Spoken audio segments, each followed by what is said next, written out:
Hello everyone, so this is going to be an episode of review of 345. Now, this episode started out with Obito first waking up, and when he first woke up, he saw two white Zetsus, which one of them is the white Zetsu that we know of right now, and the other one was one that kind of had a face, but let's just say for what he had for a face was very identical to the orange mask that Toby/Obito ended up using later down the line as he got older, so we get a really great idea of what that design was based upon. And they end up talking to him, and things were a bit humorous at first, and some of the first things, believe it or not, they were talking about is poop, and about how, since a part of their white Zetsu is half of his body and has healed him, he doesn't have to poop or anything anymore. And then they were asking him, how was it like to actually poop? Because they haven't at all throughout their life. And it was quite funny to see that question. One of the things I'm actually interested in, and I really, really wonder about, which we see throughout very many TV shows or animes or anything else, when someone, for whatever reason, doesn't need to eat or possibly drink in order to live, my question is, what if they actually do eat or drink? If this guy can't poop, then what happens if he tries to, eat food or something like that? Because even if it's good to be immortal or not need that stuff in order to live, it's still good to at least get a little taste of something every now and then. It is. That's probably just me just going into it a little bit too much, but that's still a good question. And one of the things they were teasing him about is that when he first woke up, or when he was sleeping, he was talking about Rin and stupid Kakashi, not just Kakashi, but stupid Kakashi. And they're asking him, what is that stupid Kakashi? And they didn't say who, they said, what is, stupid Kakashi? And, Obito was still so focused on Rin and everything. And as he was trying to get up and everything and try to get out, he got told by the White Zetsus that, Madara, while he was sleeping, ended up sealing up the doorway with a big giant boulder. It was huge. It was like at least 10 or probably 100 times bigger than Obito. So a little bit later, as we see, throughout the years, which I'm pretty sure it's probably around 2 to 4 years, not sure exactly, but he ended up doing a lot of training. It started out with just some simple walking around, and then some meditating and keeping things balanced on his head, being able to jump up in the air and do flips, and all this stuff, so then he could move his body fully functional and well, and eventually end up having an arm. I don't know if White Zetsu's added more, in order to form an arm, or if he somehow grew one over time or something, or maybe the stuff adjusted to his body over time, so it, got a good idea of what his arm would be shaped like and stuff.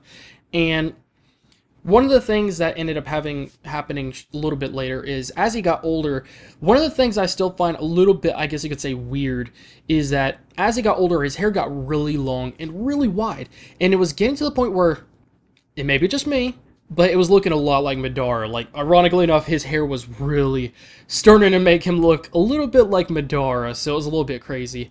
And as he woke up years later, he ended up getting notified by the White Zetsus that apparently Kakashi and Rin have been attacked, and they're surrounded by, ninjas in the Hidden Mist, I believe it was. And I'm still wondering exactly how they knew who they were, because of course, as I told you earlier, they were asking what is stupid Kakashi, which they probably ended up doing some investigating later on, but hopefully they'll come back to it and at least explain things a little bit more, because it's still kind of weird how they know.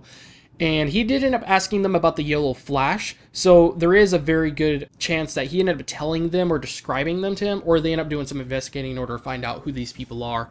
So there's a very high chance of that, for the simple fact that he asked about that. When he was about to leave, he ended up getting to the big giant boulder that Madara put there that was in the way of the doorway, and he ended up hitting it, and then his arm ended up just disintegrating and falling and hitting the ground. And then the White Zetsu that had the weird kind of looking face, or what it had for a face, that still is pretty much what we got the idea from for the orange mask that Toby/Obito ended up using later down the line. He offered to kind of become him, or come over him, kind of like a piece of armor all around his body, and to help make him stronger and that kind of stuff, be able to move better. And then right when that happened, which he had this little line thing from the back of his head attached to the statue, he ended up, taking just a little bit of chakra, and then he just punched that thing and just destroyed it into so many pieces. So just getting a little bit of chakra from that thing is more than enough to just destroy a big giant boulder like that. And as he was on his way out there, one of the things he mentioned is that since he has some of the first Hokage's DNA and power, apparently when Uchiha member and that come together, it forms an even stronger power than them to just side by side, and it's just making the power just beyond belief. And when he started getting the idea, and as he was really just rushed into the battlefield, he really wanted to get to Ren and Kakashi. When he got there, the first thing he saw was Ren getting stabbed by Kakashi. And even though the animation, was good and everything like that, I still felt like they kind of blurred things out a little bit too much because there was like white backgrounds and it was kind of like a circle and you could see Ren and Kakashi in there, but everything else is like blurred out and that kind of stuff. And we did hear a couple of words here and there. We did hear some of the other ninja being like, dang it, we worked so hard to try to capture her. So Obito probably understands and knows why, they were trying to capture her, and maybe can understand why Kakashi had to kill her, because it would have not been a good thing if he would have, just let her get captured. It was just going to be a bad thing. But he does understand the situations, but still, I think that would at least, give him somewhat of an idea of, why Kakashi did this. Right as Kakashi got done stabbing through her, he just collapsed right after she did. And right before he collapsed, his eye ended up just changing. And the strange thing was that on Obito's way to get to this battlefield, he ended up getting just little bitty flashes of what Kakashi was seeing. And then all of a sudden, just Obito just raged, and he unleashed his power of just the Senju DNA and the Uchiha power. And oh my gosh, when I say this, wow. He suddenly got insanely strong just for a little kid. He really did. And the animation and the fighting, and when he ended up just destroying all those ninjas. At one point when he attacked one of the guys, I noticed he did like a hand jutsu. And I was like, hold on. In his training, at least from what we saw, he did not know how to do any of that kind of stuff.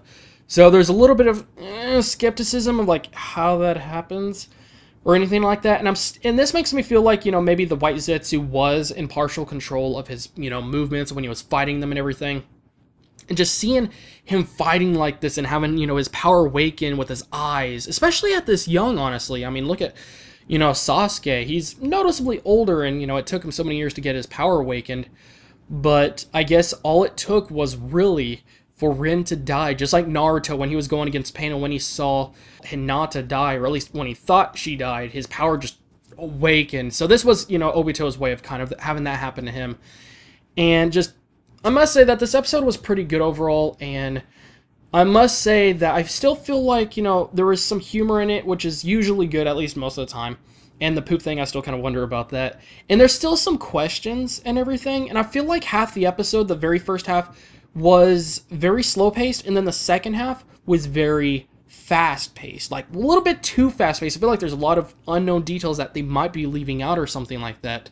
But at least they got a pretty good amount of the most important stuff in there, that's for sure. They did a pretty good job, and most of these are things that they can just easily come back to or something like that. They can probably just do it all in just one episode real easily and stuff like that. But I feel like they probably worked on half the episode first, and then came back and then worked on the second half or something like that. I don't feel like they did it in one try or anything like that.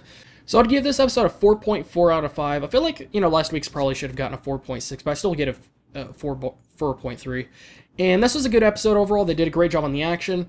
I still think the pacing and the animation could have at least done a bit better to blend in together. Still feels like they didn't quite, do that work on the episode at a good pace or anything like that, or the timing was off, which probably makes sense because there was that one time when, they ended up making us wait an extra week in order to get one episode, so it probably has something to do with their work schedule. And there was still a couple of, unanswered questions and everything, but they ended up doing a still pretty good job on everything else overall. They're not the most biggest questions in the world. They really aren't. Compared to most times when we've had questions that we just really start, like, oh, what's going on? Or we just start really freaking out or wondering about. These aren't like the biggest questions really, but they still can at least be somewhat useful, you know what I mean? But, that's, again, what fillers and other things are for. But anyways, that's it for this video. Sorry for this being a little bit longer than most videos are, but thank you guys again for watching. And also, I will be doing a review possibly on Card Fight Vanguard. I'm not sure. I still need to catch up on Attack on Titan, which I'm probably going to be spending today catching up on it. And for Card Fight Vanguard, I might do a review of it or not. I'm not sure. Really, just tell me guys what you think, if I should do it or not. If not, then I guess I just won't. And if I do, then you'll probably be seeing it very soon. Probably later today, because I'm probably going to watch it here pretty soon. If not, then I'll probably end up going to sleep, because even though it's bright outside, yeah, I need to go to sleep. So thank you guys again for watching, and I will see you guys in the next video.